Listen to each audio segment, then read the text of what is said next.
What is up, everyone? It's Morgan and Jake. We are at the Treasure Key fuel dock, fueling up the boat to head out to the reef for a beautiful day of diving. Now we're gonna head offshore and hopefully we can fill our cooler up with fish.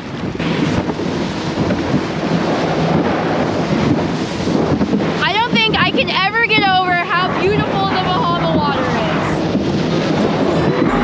is. Got me feeling up like ooh, got me like first time in my whole life in the sunshine, letting it up, baby, so bright, my whole life in the sunshine. Ooh, got me like first time in my whole life. We've reached our dive area. Today we are going to be towing. So up first is me in the water, while Jake is going to be captaining the boat. The water is getting warmer, so I'm only going to be using my 1.5 mil wetsuit.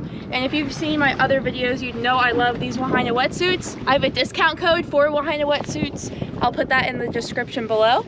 And we're going to jump in the water and hopefully shoot some fish.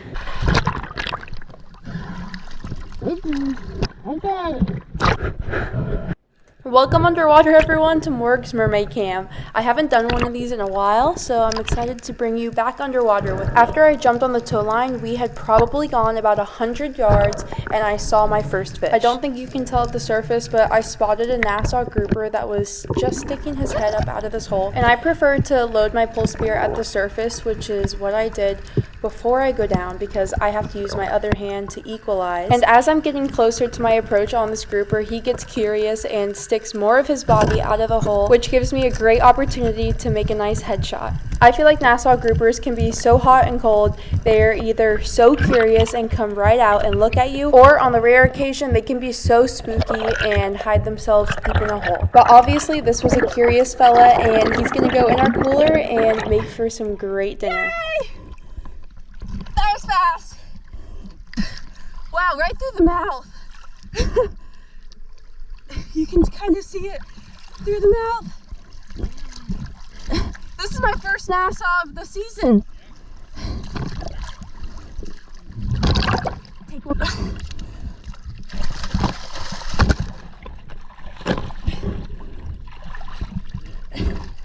Thank you. See my shot? Yeah, but look what's in his mouth.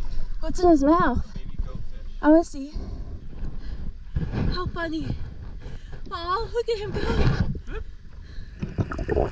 After getting back in the water and towing for another 10 minutes, I found another Nassau grouper also poking himself out of a hole. I went down to investigate, but as I got closer, I realized that this grouper was about the same exact size as the previous Nassau, if not smaller. And because of that, I decided to not shoot him and hold out for something better. And I then came across this hogfish. From the surface, I could tell that it wasn't a male, so I wasn't even sure if I wanted to shoot him. But as you can tell, I missed the shot, and I say to myself that everything happens for a reason, and I just wasn't meant to shoot this fish because I was holding out for something better.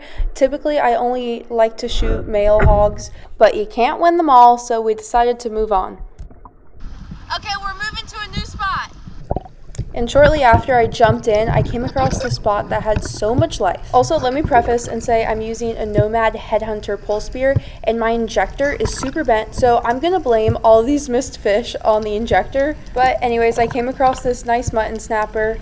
This mutton would have been a wonderful addition to the cooler. However, my shot was pretty high. I got him in the upper back and I didn't penetrate the fish completely. And unfortunately, he came off, but he swam away and I'm sure that he'll be fine.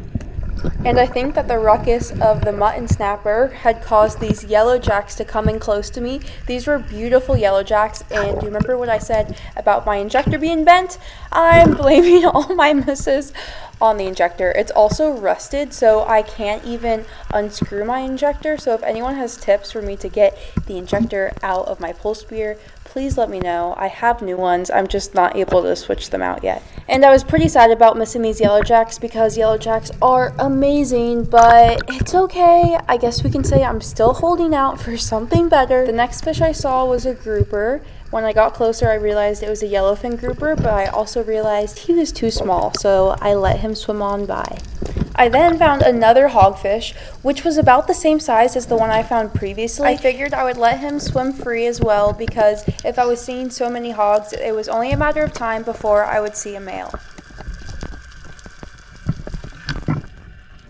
We then came across a really cool ledge that had some crazy rock structures, and it was a bit shallower, only like 15 or 20 feet, but because of that I was seeing dozens of barracudas, and normally I'm not scared, but when I'm outnumbered by so many, they kind of freak me out. But my mind was put at ease when I had this beautiful encounter with this hawksbill sea turtle.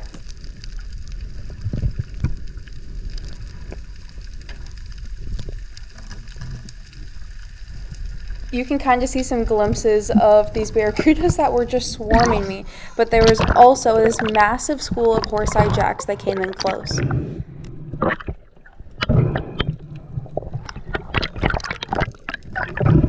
And I told you all that I was holding out for something, and I even told Jake in the boat, let me just do another 5 or 10 minutes and see if I see anything else. And in the last 5 or 10 minutes of my dive, I saw, a pretty big nurse shark on the bottom. But what's sitting next to him?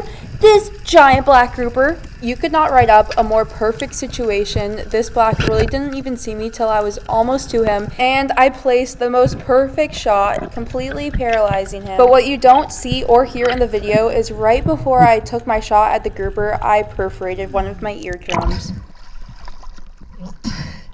I think I just blew my eardrum.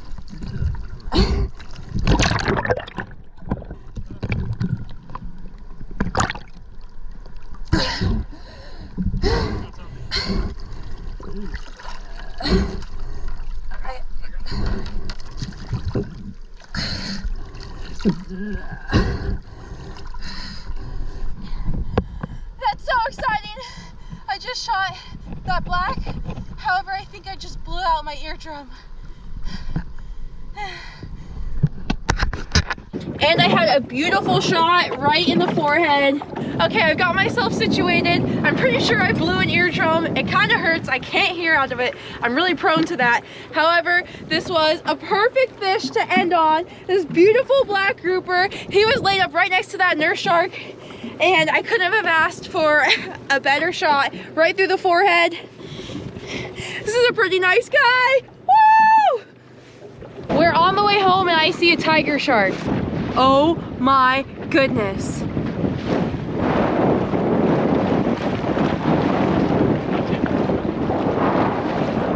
What?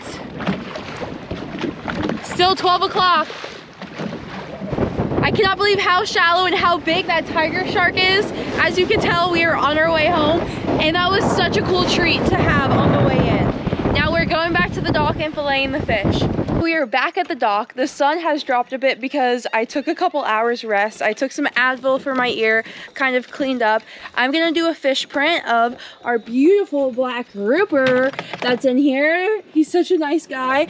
I'm actually running out of things to print on, so I'm hoping that my paper, the rice paper that I have, is big enough for him. I'm gonna have Jake fillet the Nassau grouper. Jake's gonna show you how to fillet the fish, and hopefully by the time he's done with that, I will be done with the fish print.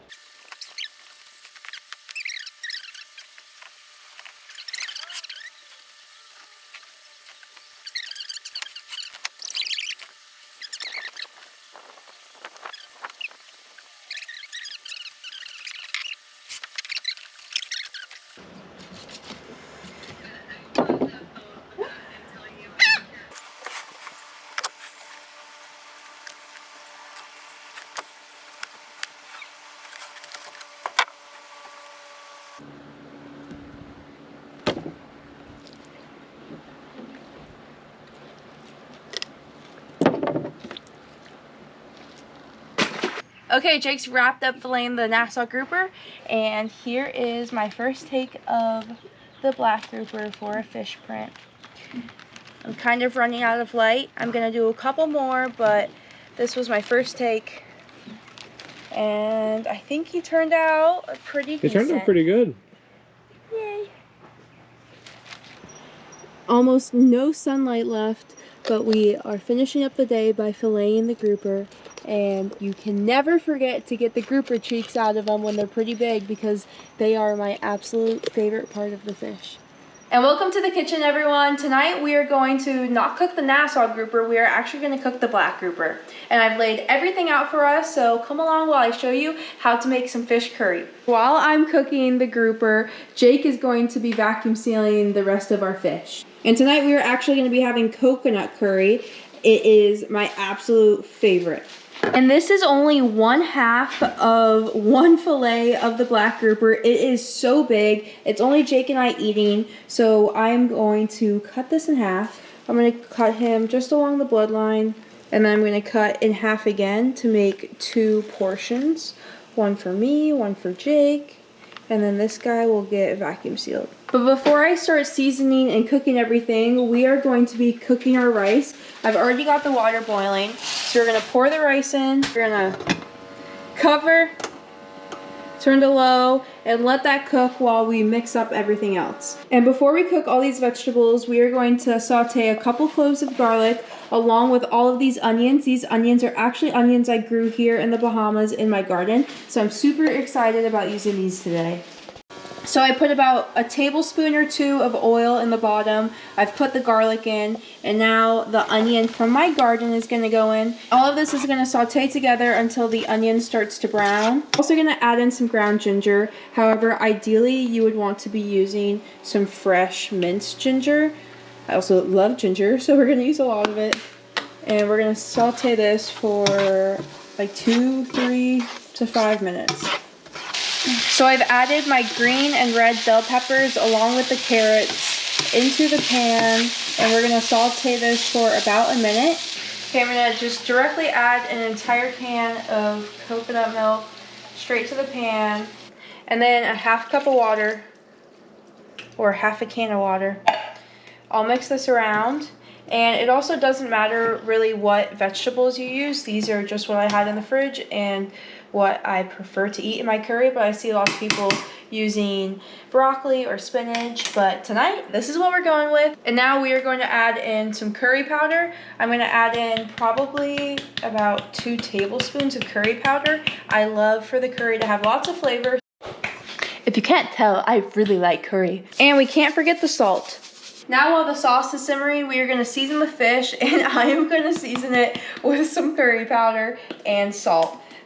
Now I add the fish directly to the pan with all of the other goodies. Gonna add the lid, and this is gonna simmer for like 5 minutes.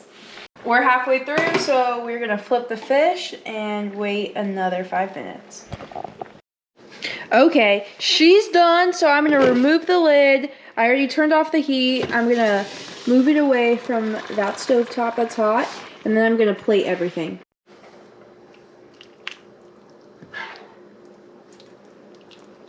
The final touch is going to be some cilantro garnish.